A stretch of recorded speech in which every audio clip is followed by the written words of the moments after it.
เขาบอกว้าวมากเขาเด็กตั้งขึ้นรถไฟมาไปชนะแต่ว่าเขาชนในท้องขนาดเหมือนอะไรเขาไปเขาเด็กเรียกเขาเด็กเขาเด็กนั่งรถไฟไม่หนามาเรียนถึงข้าวนะรู้ไว้แต่ตักก็เดี๋ยวไป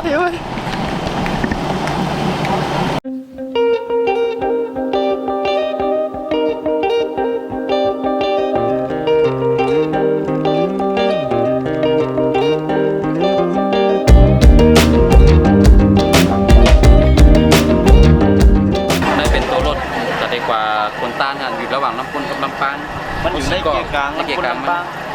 เขามากัน4 โต๊ะ1 โต๊ะ 2 โต๊ะ 3 โต๊ะ 4 โต๊ะอย่างในจงเรียนอะไรนะมันขายอะไรมันขายไปไหนเหมือนกันขายเลยการเวลาเปลี่ยนโฟกัสใหม่เหรอเอาใหม่เหรอโอเคมีสงครามอันนี้เป็นโต๊ะรถไฟเขาขับมา4 ก้อค่ะ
ตั้งรถไฟที่ยาวให้เป็นสุดในเมืองไทยจึงว่าอุโมงค์ขุนตาลเนี่ยนะจึงเนาะอุโมงค์ขุนตาลในเมืองไทยในยาวให้เป็นหมดก้นเหลงน้ำก้นเหลงน้ำแล้วก็เข้ามาตัวไว้ตาตีเหลนได้เถื่อนตั้งในที่เป็นกันนอน100เข้ามาตัวไว้เมื่อไหร่เนาะเพราะเขากัดมาเขาเดินมานอนเขานั่งรถไฟมาถึงเขานั่งรถไฟมาหมกจุ่มมองปลายอยู่จุ่มมองปลาย2 ชั่วโมง2 ชั่วโมงไปอ่ะก็ตินนางก็มีว่าใครได้มาเพราะว่าเป็นเขากัดเต็มเจ้าผมนั่นจะเลยมาเต็มเจ้ามันนั่งอัดกินนั่งไว้ก่อนเมื่อกี้เข้ามาในรถไฟออก9:30ไปเข้ามา9:25เปลี่ยนขึ้นน้ำรถไฟว่าเดี๋ยวมันใครตั้นมาเลยนะเมื่อกี้เนาะ11 โมง2 ชั่วโมงอ่ะ2 ชั่วโมงเป็นไปขึ้นอ่ะกับตัวในว่าจอดในฮันฮูเลี้ยงตั้งนานเลยมาไหวด้วยแล้วเนี่ยจอดในฮันลูกบ้าฮันอ่ะนี่หัวก็สึกพึ่งทางขึ้นแถวมันดีเหมือนเจอในนางเลยนะจะมีดีนางช่ำๆอะไรยามนางบอกยัดหน้าว่าเอาก็เราซื้อมาเดี๋ยวซื้อพวกนายก็รับเห็ดของบ้านเลยอ่ะเหมือนนั้นทุกขาโก้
ชีวิตมา40 เมตรเข้าหวากินข้าวนะแค่ต้องไปเข้านะ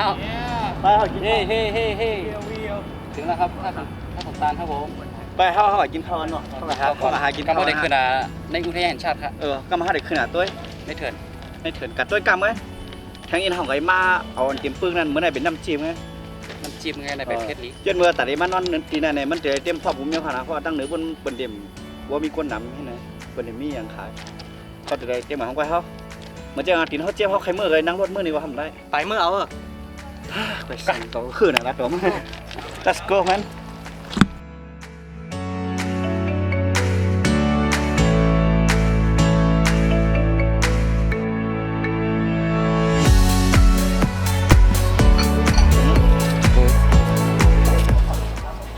กินข้าวฮะต้องมาข้าวละช่างช้องกวางทำอยู่ในคอกินข้าว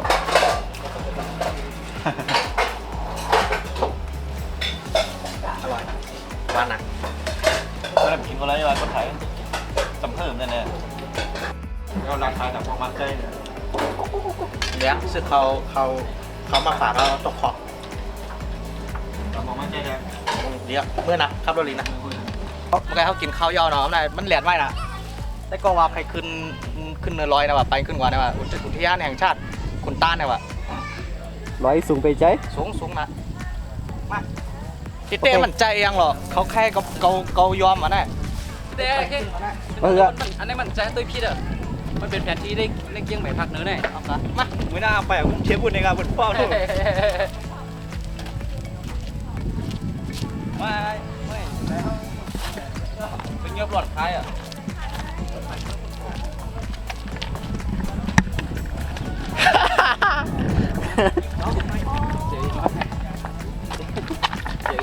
แค่กูบอกไปเรียกบ้านของผมไปเรียกบ้านว่า ว่าไม่ได้แปลกแล้วก็พี่เล็กไอ้แว่นตาดีสีเหลืองพี่เล็กเหรอ มีในโหลดแบบแล้วมั้ง ว้าว ใส่หมอกใส่กันแล้วก็ใส่หมวกจนเอกลักษณ์เป็นหมวกเวทอ่ะก็เลย เนี่ยทำป้ามาเหมือนได้มันแดดที่ได้ไม่วันนั้น ในเขาไปตั้งคืนนะแม่เนาะ อันนี้จะมี2อันนั่นนะห่างก้นยี่เป็นอันนั้นอันนี้เป็นลำปูนเป็นลำปางว่ะเป็นแคนกลางอันนี้กลางมันเป็นเขตแคนกัน ว่าเป็นเมืองใต้เนี่ยมันกะลิคนหิ้งเนี่ยจริงเลยจะโหดจะไก่โค้อ่ะโหดจะไก่โค้ผมไม่กลัว มึงอ่านว่าเพื่อนนั่น อันนี้ลำลำไยลำปูนลำไย ใจไปทางบนอ่ะ รถม้าลำปางรถม้าเนี่ยว่ะไปลำปูนลำปางสาวลำปางสาวลำปาง อ๋อ กับหนุ่มลำพูน แล้วก็ได้ลูกที่นี่ ชื่อลำเค็น ลำเค็นเยี่ยมแล้วที่ลำเค็น โอเค let's go ก็หมึก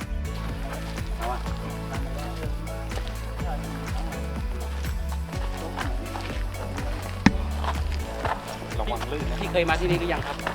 ยังไม่ถึงที่ทำการก่อนนะ ปกติถ้าเขาไปนอนที่ไหนครับ ก็ยอดสอง ส่วนใหญ่อยู่ยอดสองกัน วิวมันสวยใช่ไหมตรง เปล่ามันมีลานสนมีอะไรสะดวกไปเลยมีห้องน้ำใจอาหารเอาแบกขึ้นไปนี่จะไปนอน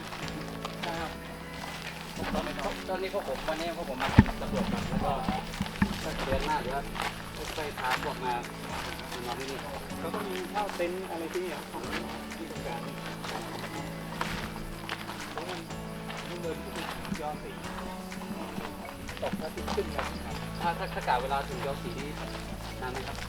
จะเป็นประมาณ2 ชั่วโมง แบบชั่วโมงแล้วแต่กำลัง ครับ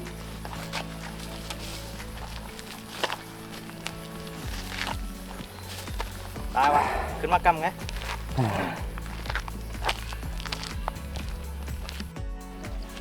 อำเภออิฐครับอำเภออิฐตึ้งอำเภอน่ะจะได้อะไรเค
ขึ้น ที่เป็นหล่ง กั้มไปลุ่มขึ้นกว่าขึ้นไปลุ่มกว่าแท้งเลยนะ ก็คือว่านั่งได้ข้างไหน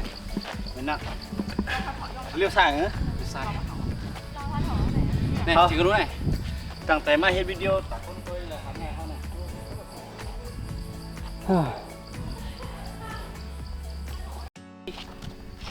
เขาจำเอาฮะ จำเด็ด จำเอาฮะมึงจุ๊บจำดีกว่าฮะ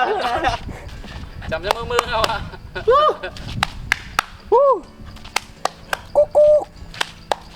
นี่จะไปกินหมูกระทะอยู่ไหมฮะ เอาเป็นปันเขากันไหนวะ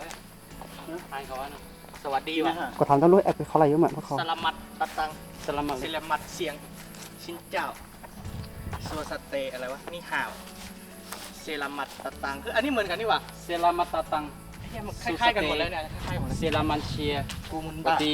สลามอะลัยกุล สบายดี สลามาตาตัง มิงกะลาปะ จีนเจ้า นีหาว หาวไอ้สัตว์ กูมุซ่า หาว ไม่ชุ่ม มี ค่า มุงกะลาปะ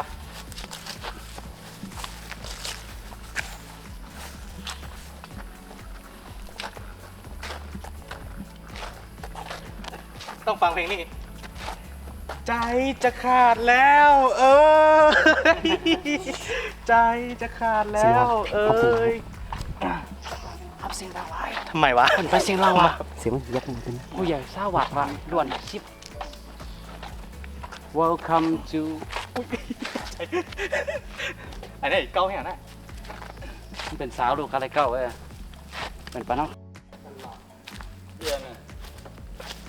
ตังละคนลงเศร้าอ่ะ ล้วน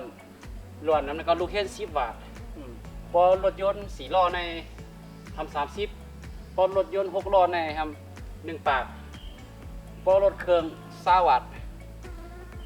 ค่าสถานที่ทางก็กางเต็นท์อันในการแต่ได้นอนแต่เขาเดี๋ยวเอาเต็นท์มากางนอนกาซุ่มเขาซุ่มมากเขาจะได้ปานเนาะ30 บาทต่อนึงขึ้นอันนี้เป็นกฎของทางวันตังเขา มากก็ เทียนนี่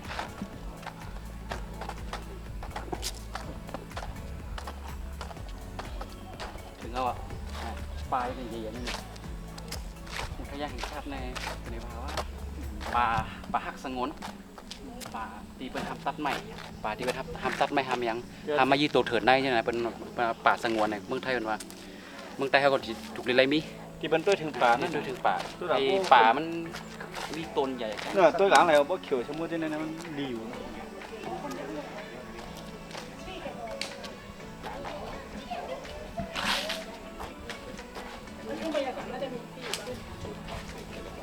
ที่นี่ถ้าไม่นอนนี่ขึ้นไปได้ไหมครับถ้าไม่นอนนี่ขึ้นเดินขึ้นไปได้ไหม ได้ครับหรือจะนอนตัวข้างล่างนี่ก็ได้ ทั้งหมดมันมีกี่โซนครับพี่ตรงนี้ มียอ1ยอ2ยอ3ยอ สี่ 4วิวจากนี่ไปถึงยอ4ก็7 กิโล กิโลมีวิวสวยๆนี่จะเป็นยอ4ใช่ไหมเห็นหมดเลยใช่ไหมครับเห็นถึง เห็นไหม อ๋อครับอ๋อ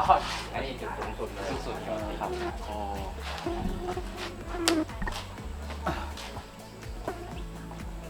ส่วนมากเขานอนกันที่ไหน ยอ2สันสนสันเขานอนแต่ตอนนี้อาจจะเต็มขึ้นเยอะมาก ขนาดยังไม่ใช่ไฮซีซั่นนะพี่ถ้าหน้าหนาวน่าจะเต็มหมดเลยน่าจะไม่มีที่แล้ว ช่วงปีใหม่แล้วก็ทางล่างทั้งรถทั้งเต็มเลย งั้นก็ปีใหม่เราไม่ควรมา นอนมาหน้าร้อนอ่ะ เดือนหน้านี่ก็น่าจะเยอะกว่านี้นะ ปลาย ระวังแผนไว้แน่เพราะว่าช่วงนี้มันแบบน้องก็หยุด ครับอ๋อใช่มันเป็นช่วงที่ปิดเทอมด้วย ใช่ ปิดเทอมด้วย ด้วยไม่เหลือเยอะครับหาขึ้นมันมาเยอะ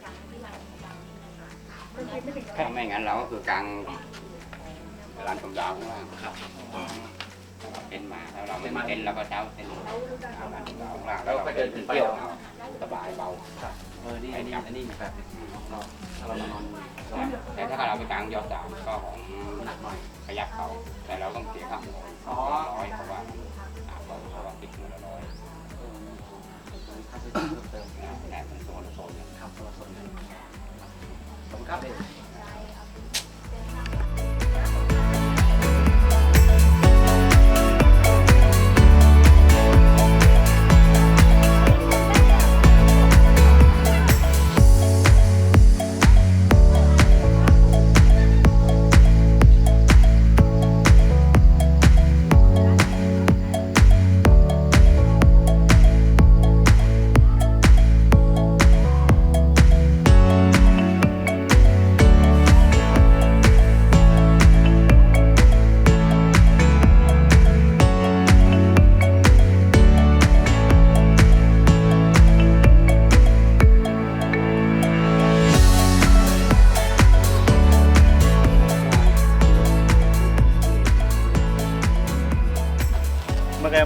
มาขึ้นมันยากฝนห้อมจังไข่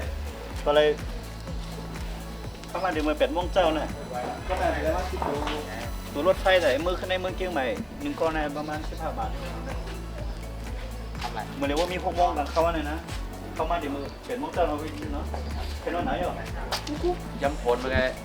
เป็นว่าร้อง เป็นปัสสาวะ ยำโพนแต่กอกเขาเดี๋ยวมือว่ะ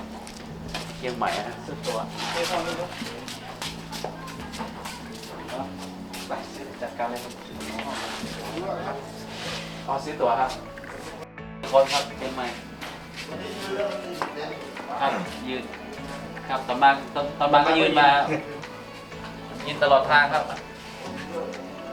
ครับ เข้าตัดกลับที่ต้องยืนหรือเปล่า ยืน ยืนอีกแล้วเหรอ ครับถึงไหน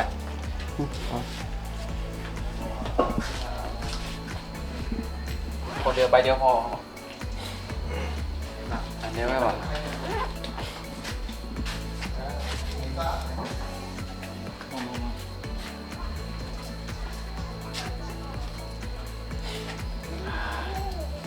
เอาของไม่เอาวัดไปที่ตรงนั้น เอาของผมไหมครับครับอ๋อยังหกคำยังมีสาวอังดีมากได้อยู่นะสาวลมกาโต้งตึกถ่ายให้ทุกคนเนี่ยตึกถ่ายไว้วันไหนอะไรครับ 200 บาท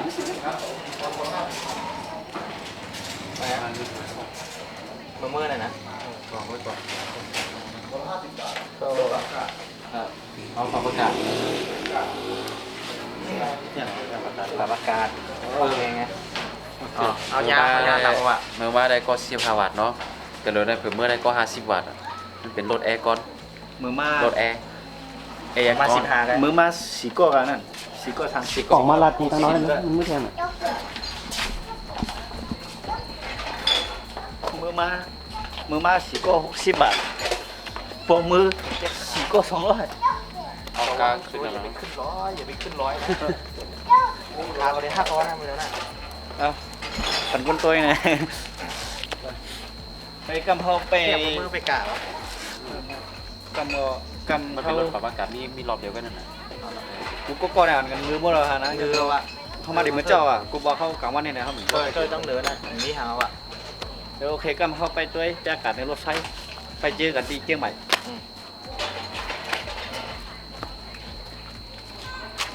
รถไฟมารถ รถไฟเฮามายาวเดลัยมือยาว เดี๋ยวเมื่อเชียงใหม่เอาใครเดี๋ยวมาเจ้าแน่นอนยับใครมือเฮิร์นหมดได้บอกนี่มือ เลยมานั่งไป4 ชั่วโมงอ่ะไปรถไฟแต่นี้ไม่เป็นเชียงใหม่ อุ้ยเต็ม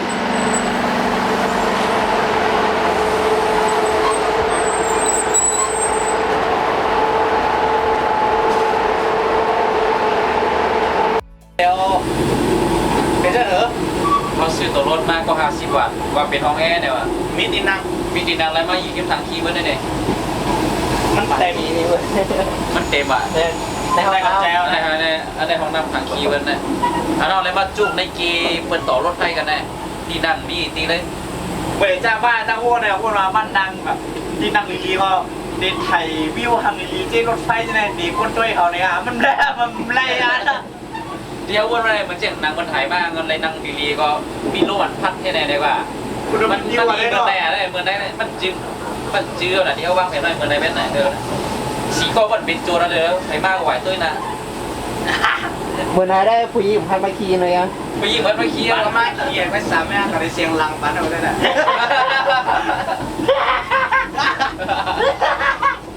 ไม่ว่าไม่ สามมิลเปิดให้ที่ไหนก็สบายแน่นอน พี่นาสามนี่เลย เปิดอะไรมันเป็น automatically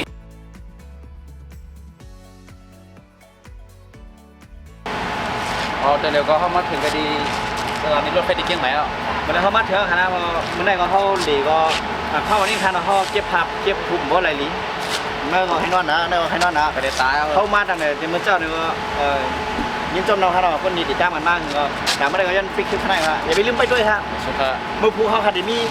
มีงานเดี๋ยวมีไปบันพี่น้องขอด้วยครับฟุก มาพบแอลออกว่ะ วันออกว่าวัน ไว้ออกว่า ไว้ออกว่า ว่าแผงมีก็อย่างลูกทีเท่านะถ้าได้กว่ากินที่ ต้องมาไต่ท็อป โอเค ได้ บ๊าย ชม บา อีกละ ย